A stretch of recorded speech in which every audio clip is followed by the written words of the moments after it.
सभी बंधुजनों को मेरा नमस्कार। मैं इस वक्त BR कॉर्नर 3 बजे का समय हो चुका है और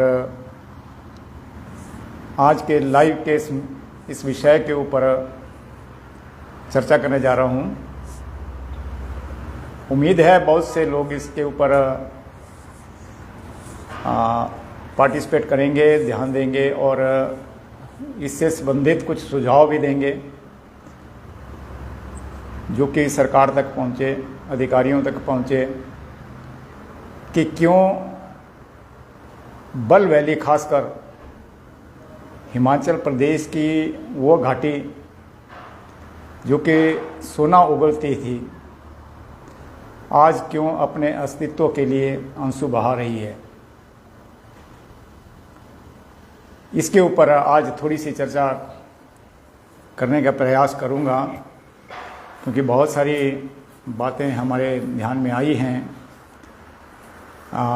जिनकी जानकारी पब्लिक में साझा करना आवश्यक है और ख़ासकर सरकार के ध्यान में लाना भी पब्लिक इंटरेस्ट में रहता है, क्योंकि बहुत सारी बातें ऐसी है जो कि सरकार तक नहीं पहुंचती और अधिकारी भी आंखें मूंद कर बैठे रहते हैं। लेकिन जब वो एक चर्चा का विषय बनता है तो सरकार भी जागती है और अधिकारी भी काम करना शुरू कर देते हैं। इसका एग्जाम्पल हमारे सामने है। कितने समय से ये ड्रग्स की प्रॉब्लम जो है, नशा की प्रॉब्लम जो है हिमाचल प्रदेश में चल रही थी, लेकिन सरकार भी सोई थी और अधिकारी भी सोए थे। अधिकारी सोए ही नहीं थे, कुछ विभागों के अधिकारी इसमें संलिप्त भी थे, कर्मचारी और अधिकारी। और धीरे धीरे ये बीमारी जो है बढ़ती बढ़ती एक बीमारी से महामारी बन गई। जब ये महामारी बन गई तो उसके बाद जनता को भी दिखने लगा कि अब ये किसी के बस में नहीं है, रोकना पड़ेगा। और उसी संदर्भ में कुछ हमारे NGOs भी सामने आए। कॉन्फ्रेंस हुई शिमला में, सरकार के ध्यान में लाया गया कि वास्तविक स्थिति वो नहीं है जो कि सरकार जानती है, धरातल की स्थिति कुछ और है। जो लोग धरातल पर थे उन्होंने सरकार को चेताया कि वास्तविकता बहुत खतरनाक है, आपको आगे आना होगा, काम करना होगा। ये भी बताया गया कि कौन कौन विभाग इसमें संलिप्त है।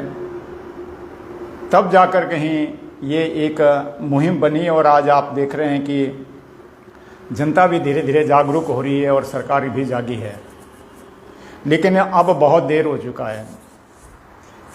अभी भी जितना कार्य होना चाहिए उतना कार्य हो नहीं रहा है और न ही उतनी धरपकड़ हो रही है। पर फिर भी विभाग काम कर रहे हैं, पुलिस काम कर रही है, सरकार भी सचेत है और जनता भी जागी है। इसमें और गति देने की आवश्यकता है। अगर हमने अपने युवाओं को बचाना है तो हर परिवार को अपना दायित्व निभाना होगा। उनके परिवार में चाहे बच्चे हैं चाहे नहीं हैं, कल को उनके परिवार में भी बच्चे होंगे। इसलिए अगर इस समाज को जीने के काबिल बनाना है तो फिर सभी को अपना योगदान देना होगा।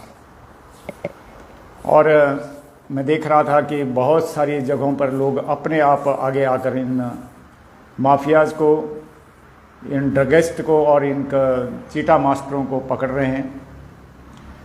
लेकिन एक चीज़ मुझे थोड़ा सा इसमें आप लोगों से शेयर करनी है कि इसमें बहुत सारे बच्चे ऐसे हैं जो कि मरना नहीं चाहते, क्योंकि जिसको एक बार चीटे की लत पड़ गई उसकी मृत्यु 2-3 साल में निश्चित है। लेकिन ये लत जब पड़ती है तो उसके बाद बहुत सारे बच्चे ऐसे हैं जो कि दुर्भाग्यवश किसी दोस्त के संगत में आकर, किसी के बहकावे में एक आध बार इसको प्रयोग करते हैं और उसके बाद वो आदी हो जाते हैं। इसलिए इन बच्चों को मेरे समझ के मुताबिक मारना नहीं चाहिए। सज़ा तो इनको होनी ही है और देनी भी चाहिए, लेकिन वो सज़ा नहीं जो कि पब्लिक इनको बहुत बुरी तरह से मार रही है। क्योंकि यदि इन बच्चों में से कोई जीना चाहता है तो उनको सुधारने का प्रयास लोगों को करना चाहिए, पुलिस को हैंडओवर करना चाहिए और उनको इस समाज की मुख्य धारा में लाने का प्रयास करना चाहिए। क्योंकि अगर इस प्रकार से हम अपने युवाओं को समाप्त कर देंगे तो ये देश का बहुत बड़ा नुकसान है। दूसरा, जो असली ड्रग्स के बड़े बड़े किरदार हैं वो अभी तक केवल एक डिस्ट्रिक्ट में पकड़े गए हैं, शिमला डिस्ट्रिक्ट में बहुत बड़ा काम हुआ है। कुछ एक कांगड़ा में भी पकड़े गए हैं, नूरपुर क्षेत्र में पंजाब के कुछ ड्रगिस्ट वहाँ पकड़े गए हैं। इसके अलावा किसी दूसरी डिस्ट्रिक्ट में ऐसा कोई बड़ा माफिया जो है, सरगना जो है वो नहीं पकड़ा गया। इसलिए इस प्रकार के छोटे छोटे कुरियर्स को पकड़ के जो है ये समस्या समाप्त होने वाली नहीं है। इसके ऊपर न केवल प्रदेश में परंतु प्रदेश के बाहर के दूसरे राज्यों से भी सहयोग लेकर इसके ऊपर प्रहार करना पड़ेगा और जहां से ये सप्लाई आ रही है उस सप्लाई चेन को तोड़ना होगा। हमारे बल में युवाओं की स्थिति अच्छी नहीं है, हालांकि पुलिस भी अब लोगों को जागरूक कर रही है, कुछ कैंप्स लगा रही है और लोगों से सहयोग भी मांग रही है, लेकिन ये बहुत लेट कार्रवाई हुई है, पर फिर भी हुई है और हम उम्मीद रखते हैं कि इसके अच्छे रिजल्ट आएंगे।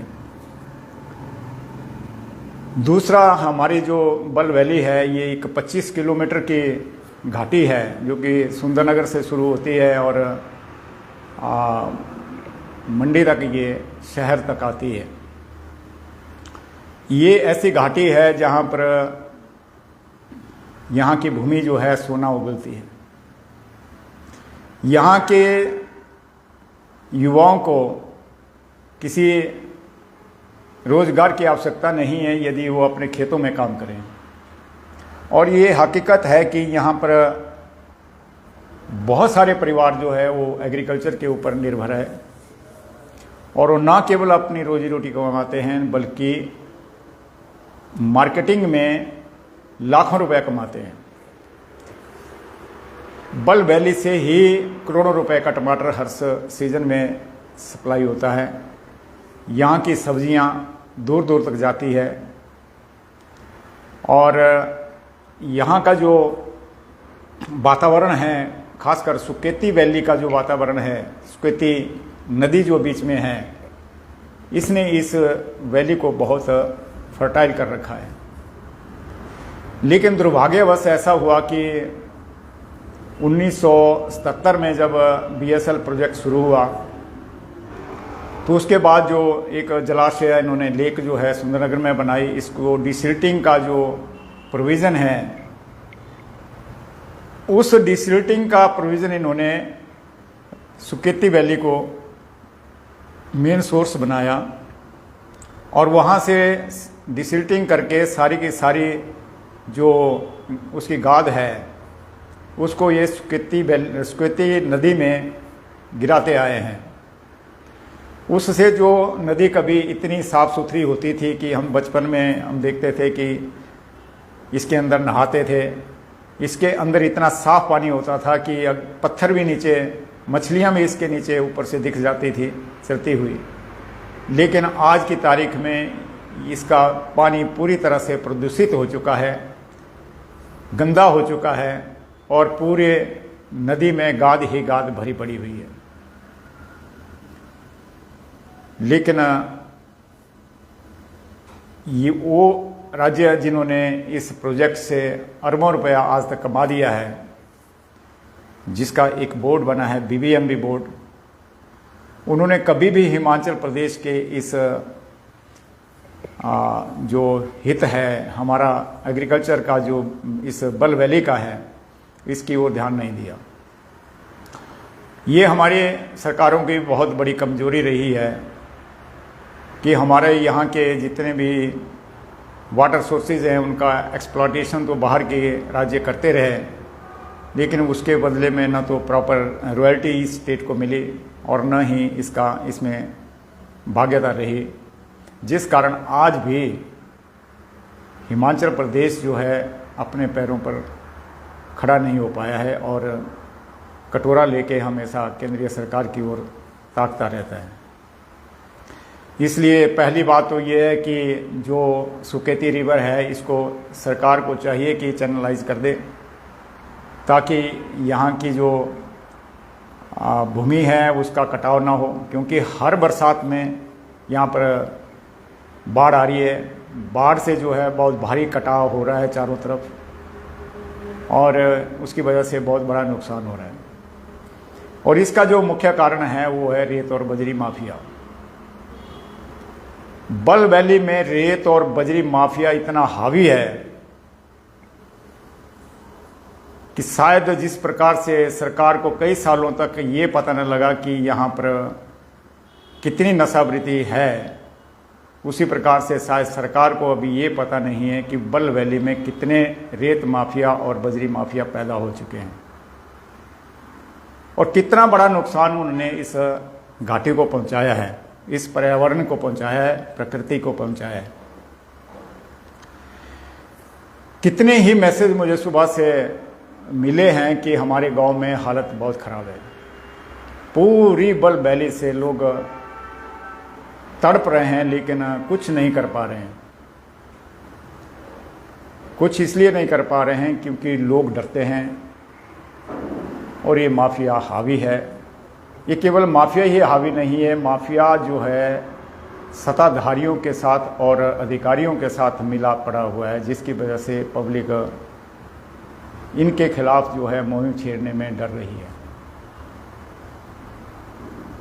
यदि सत्ता और अधिकारियों का संरक्षण इनको न मिले तो मैं कहता हूं इनके खिलाफ कार्य करने की आवश्यकता नहीं है। ये खुद ही क्षेत्र को छोड़ के चले जाते हैं या अपना व्यवसाय छोड़ देते हैं। लेकिन सबसे बड़ी दुविधा ये है कि सत्ता पक्ष जो भी होता है वो इनके साथ मिला होता है, क्योंकि उनकी रोजी रोटी इसी से चलती है। और जो अधिकारी हैं वो सत्ता पक्ष से डरते हैं क्योंकि उनके स्थानांतरण उनके हाथ में होते हैं। इसलिए कुछ अधिकारी जो है वो माफिया के साथ मिल जाते हैं, कुछ सत्ताधारियों के साथ मिल जाते हैं, और कुछ जो ईमानदार और एफिशिएंट ऑफिसर हैं वो काम करते हैं लेकिन उनकी उसमें चलती नहीं, और कई बार उनकी लाइफ के ऊपर भी अटैक हो जाते हैं, जिस प्रकार से मंडी के एसडीएम के ऊपर हाल ही में हुआ है और ड्यूरिंग सर्विस हमने भी ये फेस किया हुआ है। तो इसमें सबसे बड़ा जो अब इसका उपाय यही है कि आम जनता को ही इसमें उठना पड़ेगा ताकि सरकार जागे। सरकार जब जागेगी तो अधिकारी भी जागेगी। ये भूमाफिया इतना प्रबल हो गया है कि कुछ अधिकारी मैंने देखा जब उनकी ट्रांसफ़र हो जाती है तो रुकाने के लिए उनके चरणों में ये नतमस्तक हो जाते हैं। हाल ही में एक राजस्व अधिकारी एक भूमाफिया ग्रुप ने जो है उसका स्थानांतरण करा दिया, क्योंकि वो गलत काम शायद उनका नहीं हो रहा था। तो किसी होटल में उनकी मुलाकात हुई तो वहाँ पर वो अधिकारी जो है उनके चरणों में लेट गया कि मुझे यहाँ से ना भेजो, मैं वही करूँगा जो आप बोलेंगे। जब इस प्रकार के अनन्य भगत इन माफियाओं के हमारे सरकारी अधिकारी कुछ एक बने हुए हैं तो स्वाभाविक है कि इस बीमारी को रोकना इतना आसान नहीं है।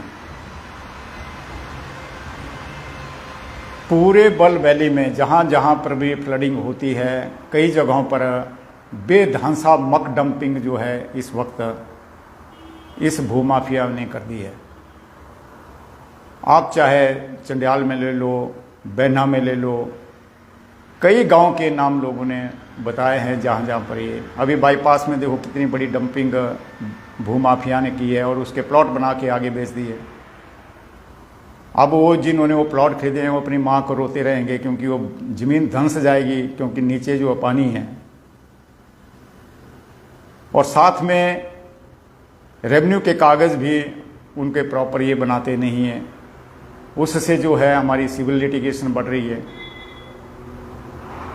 लोग अपना पैसा तो फंसा देते हैं, लेकिन जब वो वहाँ पर काम करने लगते हैं, उसकी डिमार्केशन लेने लगते हैं, तो वहाँ पर कई किस्म के गलतियाँ पाई जाती है, और फिर सारा समय और पैसा जो है वो न्यायालय में लगता है। तो इस प्रकार से ये जो भूमि माफिया है और रेत माफिया है और ड्रग्स माफिया है, इनके ऊपर प्रहार करना जो है वो अति आवश्यक है, अन्यथा बल का अस्तित्व खत्म हो जाएगा। कुछ अस्तित्व जो है यहाँ के विकास पुरुष खत्म कर रहे हैं, क्योंकि जो 4 लेन निकला, बहुत सारी उपजाऊ भूमि उसमें चले गई। अब रेलवे लाइन आ रही है, बहुत सारी उपजाऊ भूमि उसमें भी जाएगी। ऊपर से सरकार के दिमाग पर एक एयरपोर्ट का यहाँ पर जिन सवार हुआ है, और अगर कहीं वो एयरपोर्ट की योजना कहीं सफल हो गई, तब तो बल वैली खत्म हो चुका है। फिर बल वैली का अस्तित्व जो है, इसको कोई नहीं बोलेगा कि ये सोने की घाटी है या ये एग्रीकल्चर वैली है। खैर, आने वाला समय बताएगा कि ये बन पाएगा या नहीं बन पाएगा, लेकिन इतना आवश्यक है। और मेरा निवेदन भी है लोगों से कि अपनी नींद से थोड़ा जागो। सरेआम भूमि माफिया जो है काम कर रहा है, और कोई उनके ऊपर उंगली उठाने के लिए तैयार नहीं है। और सबसे बड़ी बात है कि जो हमारे प्रजातंत्र का चौथा स्तंभ था, वो भी इस वक्त बिक चुका है। अभी 2-4 दिन पहले माननीय मुख्यमंत्री जी ने विधानसभा में बहुत सही कहा कि कुछ ऐसे चैनल हैं, कुछ ऐसे पत्रकार हैं जो कि सरकार को ब्लैकमेल कर रहे हैं या अथॉरिटीज़ को ब्लैकमेल कर रहे हैं। और ये जो हैं, ये बेसिकली नाम के पत्रकार हैं, और काम से ये लोग भू माफिया है और पैसा इकट्ठा करने का ये काम ब्लैकमेलिंग के माध्यम से कर रहे हैं। और इस प्रकार का एक गिरोह जो है वो मंडी में भी काम कर रहा है। हाल ही में हमने कुछ यहाँ पर मामले उजागर किए हैं, उससे उनकी तड़पण बढ़ी है। मुझे भी कहीं से एक फ़ोन आया था, मैंने उनको कहा मुझे बता दीजिए आपने कितने कितने पैसे किस किस को दिए हैं अधिकारियों को। अगर आप ये शर्त मेरी पूरी कर देते हैं तो जो वीडियो आपका बना है मैं इसको डिलीट कर दूंगा। लेकिन वो शर्त उन्होंने पूरी नहीं की, इसलिए वीडियो चल रहा है और आपने देखा होगा। मंडी शहर में जो कॉरपोरेशन का एरिया है, इसमें हालत ये है कि आप स्क्वेती के आसपास डंपिंग कीजिए और वहाँ पर आपको कोई प्लॉट मिल जाएगा किसी अधिकारी के नाम, बेनामी तौर पर या किसी पार्षद के नाम पर। अभी जो डंपिंग हो रही है सुकेती में, वहाँ पर बताते हैं कुछ पार्षदों के लिए भी प्लॉट जो है वो ईयर मार्क हो गए हुए थे, क्योंकि उनको पता था, अधिकारी भी काबू कर लिए हैं और सत्ता तो माफिया के साथ रहती ही है, तो फिर पूछने वाला कोई नहीं था। इसलिए जिस दिन इस अवैध डंपिंग को हमने उजागर किया, उसके बाद जो है कुछ अधिकारी सांसद में हैं। जो अधिकारी इसको रोकने के लिए थे, हमें ये भी पता चला है कि उन अधिकारियों ने इन माफियों के माध्यम से अपने अपने परिवार के नाम पर यहाँ मंडी शहर में कुछ प्लॉट भी अर्जित कर रखे हैं, जो धीरे धीरे अभी उजागर होने वाले हैं। और सबसे बड़ी बात है कि यहाँ मंडी शहर में बहुत सारी संपत्ति जो है राजा परिवार की थी, जिसमें से कुछ संपत्ति ऐसी थी जो कि जब इनके प्रीवी पर्सेज जो है जब्त किए गए तो वो संपत्ति जो है सरकार के नाम हस्तांतरित हो गई, और कुछ ऐसी संपत्ति थी जो कि राजाओं को छोड़ी गई, उनके नाम रही। उस दौरान की जो संपत्ति सरकार को आई है, और कुछ संपत्ति ऐसी जो कि गलती से राजा की संपत्ति सरकार के नाम दर्ज हो गई है सेटलमेंट में, जिसका अभी तक पिछले कम से कम 45-50 सालों से केस चला हुआ है करेक्शन ऑफ रेवेन्यू एंट्री का सेटलमेंट के पास। उस संपत्ति से संबंधित कुछ लोगों ने राजा मंडी के जाली हस्ताक्षर करके उनकी बहुत बड़ी संपत्ति जो है वो अवैध रूप से ट्रांसफ़र कर दी, और सरकार के नाम पर जो संपत्ति लगी है उस पर अवैध रूप से मकान खड़े हो गए। मंगवाई मोहल्ला में एक पूरे का पूरा कस्बा ही सरकारी भूमि पर अवैध बन चुका है, जिसमें लगभग 20 परिवार हैं।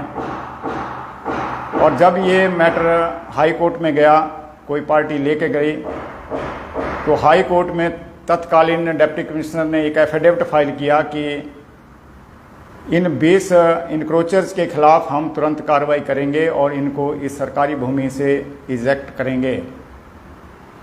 लेकिन आज तक एक भी व्यक्ति वहाँ से बेदखल नहीं हुआ है, जबकि बेदखली के आदेश तहसीलदार से 2-2, 3-3 साल पहले हो चुके हैं।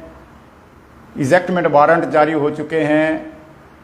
पटवारी कानूनगो ने एक केस में 2024 में ये लिखा कि मुझे लेबर दी जाए, पुलिस की मदद दी जाए इन लोगों के अवैध निर्माण गिराने के लिए, लेकिन आज दिन तक उस पर कोई कार्रवाई नहीं हुई, क्योंकि कुछ अधिकारी इन माफिया के साथ मिले हुए हैं। इसलिए मुख्यमंत्री जी ने जो विधानसभा में कहा है वो 100% सत्य है और इसको रोकना होगा। मेरा सरकार से भी निवेदन है कि इस प्रकार के ये जाली पत्रकार बनकर लोगों के साथ धोखा कर रहे हैं, उनके धन का एक्सटॉर्शन कर रहे हैं, उनसे धन गुराही कर रहे हैं, इनको रोका जाए। विभागों को ये ब्लैकमेल कर रहे हैं, ये कहते हैं आप इतना पैसा दे दो, हम आपकी कोई खबर नहीं लगाएंगे। कभी आरटीआई में इन्फॉर्मेशन मांगते हैं, पहले इन्फॉर्मेशन लेते हैं, उसके बाद विभाग में चले जाते हैं कि आप इतने पैसे दे दो, नहीं तो हम आपकी खबर लगा रहे हैं। और बहुत सारी जगहों पर लोग इनको पैसा दे भी रहे हैं। मेरे पास एक मंडी शहर का बड़ा बिजनेसमैन एक दिन अपने पूरे डॉक्यूमेंट लेकर मेरे पास आया और वो बहुत परेशान था। वो भी इसी माफिया के चुंगल में फंस गया था, क्योंकि उन्होंने एक जगह ज़मीन ली है जिस पे शायद 118 की वायलेशन हो रही थी। तो पहले आरटीआई में इन्फॉर्मेशन ली गई और फिर उस इन्फॉर्मेशन के माध्यम से एक दलाल उन्होंने उनके पास भेजा, क्योंकि कुछ एक कानूनी सलाहकार भी यहाँ पर दलाली का काम कर रहे हैं। और वो दलाल गया कि मैं आपका पैचअप करवा देता हूँ, 5 लाख रुपया इसमें लगेगा। वो जो बिजनेसमैन है वो बेचारा वहाँ से उठ के मेरे पास आ गया कि जी ऐसी समस्या में फंस गया। उसने मुझे कुछ और लोगों के नाम भी बताए कि कुछ लोगों ने तो पैसा दे भी दिया है, बिजनेसमैन थे मंडी के।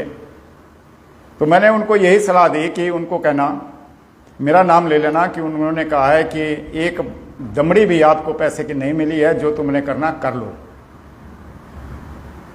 और उसके बाद कुछ नहीं उसमें हुआ।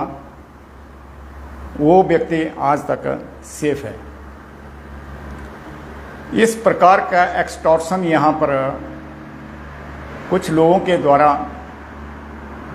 कुछ पत्रकार बनकर, कुछ कानूनी सलाहकार बनकर और कुछ माफिया बनकर लोग कर रहे हैं। इससे सरकार को इन लोगों की रक्षा करनी होगी। हालांकि ये जो मंडी के राजा की संपत्ति है, इससे संबंधित जो संपत्ति सरकार को गई थी, उसके ऊपर कब्जा नाजायज के बारे में एक एफआईआर हो चुकी है, क्योंकि उसमें एक फोर्ज डॉक्यूमेंट के आधार पर एग्रीमेंट्स बने थे, लोगों से पैसा लिया गया था, उनको गलत जानकारी दी गई थी, उनके घर बनवा दिए गए थे, जिसका केस जो है वो रजिस्टर्ड हो चुका है और उसकी इन्वेस्टिगेशन जारी है। और एक और एफआईआर रजिस्टर्ड होने की अभी तैयारी है। इसलिए मैं लोगों को भी ये आगाह करना चाह रहा हूँ कि कोई भी संपत्ति लेने से पहले, अपना पैसा लगाने से पहले किसी सही व्यक्ति से उन कागजात को चेक करवा लें, तब जाकर इस प्रकार के सौदे करें। एक मकान तो ऐसा है जिसका आज की तारीख में कोई वारिस ही नहीं है, और बड़ी दिलचस्प कहानी है उसकी। वो उसी भूमाफिया ने, जिसने राजा के सिग्नेचर फोर्ज करके जाली डॉक्यूमेंट बनाया हुआ है, एक पावर ऑफ अटॉर्नी, उसने किसी व्यक्ति को वो पैसा लेकर बेच दिया। बेचा कैसे? सिर्फ एक एग्रीमेंट करके। उसकी कोई रजिस्ट्री ना हो सकती है ना होगी, और लोग भी इतने अनभिज्ञ हैं, या मूर्ख मैं कहूँगा इनको, जो लाखों रुपए इनको दे देते हैं केवल एक एग्रीमेंट करके, और ये भी नहीं देखते हैं कि उसकी पावर है एग्रीमेंट करने की कि नहीं है। और उन्होंने वहाँ पर मकान बना दिया, 3 स्लैब उसके ऊपर पड़ चुके हैं। और जब उसने देखा कि ये तो सारा षड्यंत्र है, क्योंकि एक एफआईआर जब दर्ज हो गई तो उसने पता किया कि इसमें तो हम फंस जाएंगे और ये मकान गिरेंगे, तो उसने क्या किया, एक रेवेन्यू के किसी लेडी के साथ, जो कि मंडी में ही पोस्टेड है, उसके साथ सौदा कर लिया कि ये मैं आप मकान बेचना चाहता हूँ, आप ले लो। और उसने सोचा होना मैं तो रेवेन्यू की हूँ, मुझे कौन पूछेगा, और उसने वो मकान ले लिया। जब ये सौदा हुआ तो उसके बाद ये मैटर हमारे कार्यालय में पहुंच गया, और जब ये हमारे कार्यालय में पहुंच गया तो जो बेचने वाला था वो भी भाग गया, और जो खरीदने वाला था वो भी भाग गया, और आज की तारीख में वो मकान जो है लावारिस खड़ा हुआ है। भूमि वो मंडी के राजा की है, लेकिन सरकार के नाम अभी दर्ज हुई है, जिसका केस चला हुआ है करेक्शन का। तो इस प्रकार के किस्से जो है मंडी में हो रहे हैं, और प्रशासन जो है इनको देख रहा है। बड़ी हैरानी की बात है। बहुत सारी चीज़ें हम इनके ध्यान में लाते हैं कि आप इसके आगे ये काम करो, ये काम गलत हो रहा है, लेकिन शायद ये हमारे से ये एक्सपेक्ट करते हैं कि हम इनके पास रिटर्न कंप्लेंट लेके जाएं। लेकिन हम रिटर्न कंप्लेंट लेके आपके पास नहीं जाएंगे, क्योंकि हमारे पास रिटर्न कंप्लेंट का यही एक जरिया है, सोशल मीडिया। इस पे हम आपको बेनकाब करेंगे, और अगर आप बाज नहीं आएंगे तो फिर हम रिटर्न में हाई कोर्ट में जाएंगे। ये ध्यान रखना। और मैं जनता को भी ये कहना चाहूँगा कि ये जो कृत्य हो रहे हैं गलत, इसके खामियाजा आप भुगत भी रहे हैं और आगे भी भुगतेंगे। बहुत बड़ी सजा मिलने वाली है आपको। सारी की सारी बल वैली जो है फ्लडिंग जोन में आ चुकी है, बुरी तरह से फ्लड से तबाह होने वाली है। जब ये डंपिंग जो सुकेती खड्ड में की गई है, जो पानी का वॉल्यूम है, जब वो आएगा बरसात में, तो इस डंपिंग की वजह से पानी जो है ऊपर उठेगा, और चक्कर और गुटकर और मंगवाई का जो मोहल्ला है, इसकी तबाही होना अगले कुछ सालों में निश्चित है। आप सोए रहो जितना सोना है, आप जागेंगे, लेकिन जागेंगे बरसात में, और उस वक्त जागेंगे जब आपके घरों में पानी घुस चुका होगा, आपके घर गिर चुके होंगे, आपकी तबाही हो चुकी होगी। तब आप अपनी छाती दबा दबा कर बोलेंगे कि सरकार हमारे को राहत दे। यह समय आने वाला है, इंतजार करो इसका। किसी ने सही कहा है कि man is selfish by nature. जब तक डंडा नहीं पड़ता प्रकृति का, तब तक आदमी को अकल नहीं आती है। और एक और मैं आपको चेतावनी देने जा रहा हूं। हाल ही में एक देव नारायण देव हैं, यहाँ पर शायद कोई वैली है मंडी की या कुल्लू वैली की है, जहाँ पर उस देवता ने एक बहुत खतरनाक वार्निंग दी हुई है कि जो लोग प्रकृति से छेड़छाड़ कर रहे हैं उनका आगे आने वाला समय अच्छा नहीं है। और अभी आज ही मैं पढ़ रहा था नीर चौक में, जो हमारे बाला कामेश्वर हैं, उनसे भी एक भविष्यवाणी आई है यहाँ के प्रशासन के बारे में। यहाँ के जो परिंदे हैं जिनकी वजह से ये प्राकृतिक प्रकोप बढ़ रहा है, उनको वार्निंग दिया है उन्होंने कि आपकी तबाही निश्चित है अगर आपने इसको रोका नहीं। और ये वैसे भी हकीकत है कि प्रकृति हमेशा रिवर्टल देती है। इसलिए मैं ये जो माफिया है, ड्रग माफिया है, रेत बजरी माफिया है या भू माफिया है, मैं इनको ज़्यादा दोष नहीं देता, क्योंकि इनसे भी बड़े माफिया जो है वो नेता और कुछ एक अधिकारी जो उनके साथ मिलकर काम कर रहे हैं, वो सबसे बड़े माफिया हैं, जिनकी वजह से ये माफिया आज यहाँ पर पनप रहा है। जिस दिन ये अधिकारी काम करना शुरू कर देंगे, उस दिन माफिया इस क्षेत्र को छोड़ के चले जाएगा या वो अपना काम ही बंद कर देगा। इसलिए साथियों, अगर आप समझते हैं कि इस प्रकृति की रक्षा करनी है, समाज में रहने लायक वातावरण बनाना है, तो हर व्यक्ति को जागरूक होना पड़ेगा। अपने अधिकारों के प्रति भी, अपने राइट्स के प्रति भी। जितने आप जागरूक होंगे उतना ही जागरूक आपका प्रशासन और आपकी सरकार होगी। अगर आप सोए रहेंगे तो ये दोनों ही विंग जो है सोए रहते हैं और अपने घर भरने का काम करते हैं। कोई आप लोगों की चिंता नहीं करेगा। इसी संदेश के साथ आज का लाइव मैं यहीं समाप्त करता हूं। मेरा बहुत बहुत धन्यवाद उन लोगों के लिए जो विभिन्न जगहों से इन भूमाफिया की एक्टिविटीज़ को हमारे तक पहुंचा रहे हैं, हमारा भी ज्ञानवर्धन कर रहे हैं, और इसी के माध्यम से ये संदेश हम आप तक पहुंचा रहे हैं कि उठो, जागो और इस प्रकृति को बचा लो। धन्यवाद।